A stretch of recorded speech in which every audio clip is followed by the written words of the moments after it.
Boa tarde.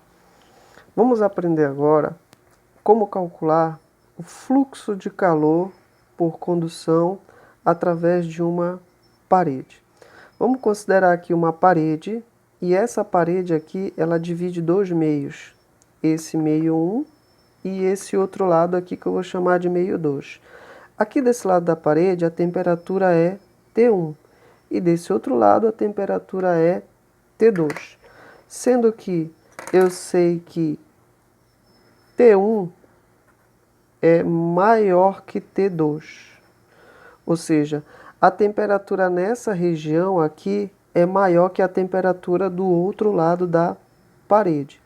Sendo assim, o fluxo de calor, pelo que a gente aprendeu na sala de aula, sempre vai ser da região de maior temperatura para a região de menor temperatura.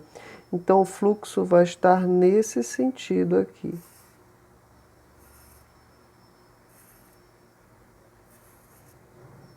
O fluxo de calor sempre vai da região de maior temperatura para menor temperatura. O fluxo de calor ele é simbolizado pela letra grega φ. Então a gente percebe que o calor vai da região 1 para região 2, ok?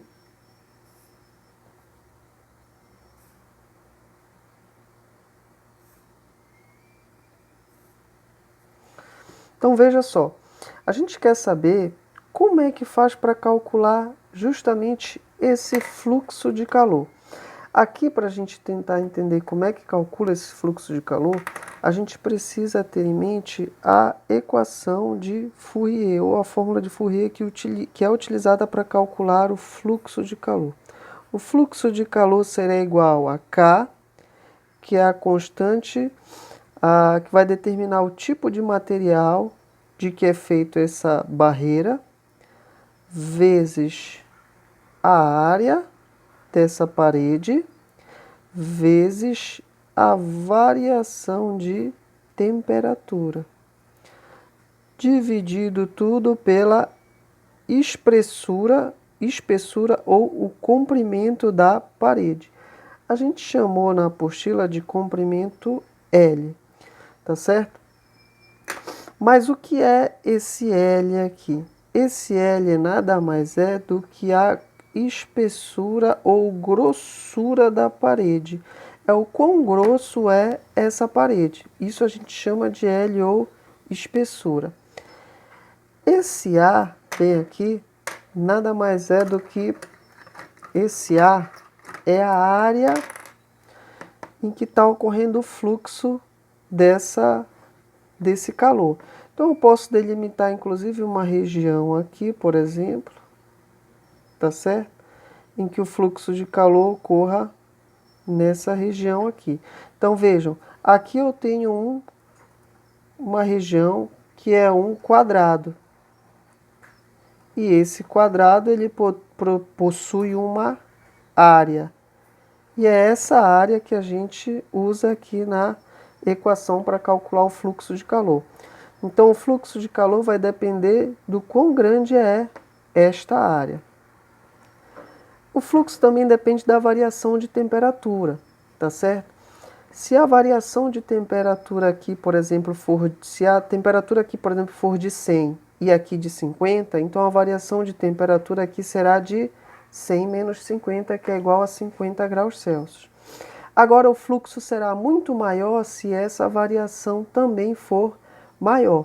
Então, por exemplo, se aqui for 100 e aqui for, por exemplo, 20, a variação é 80. Então já é muito maior. Então o fluxo ele também será maior. Então vejam, essa daqui é a nossa fórmula para calcular o fluxo de calor através de uma região. Esse K é o tipo, é a constante que vai caracterizar o tipo da parede. Se a parede é de metal, de platina, se a parede é de concreto, se a parede é de madeira. Então esse K é uma constante que é dada nos problemas, você não precisa decorar, ela é dada. E essa constante vai determinar de que tipo a parede é feita, se ela é de madeira, se ela é de concreto, se ela é de metal, de ouro, de prata, se ela é um isopor, tá certo? Então esse K é uma constante que determina o tipo de parede pela qual o calor vai atravessar a mesma, tá certo? Então, para calcular o fluxo de calor, eu pego a constante K, multiplico pela área, multiplico pela variação da temperatura e divido pela grossura da parede. Assim eu calculo o fluxo de calor. No próximo vídeo a gente vai aprender como fazer uma questão envolvendo essa fórmula aí.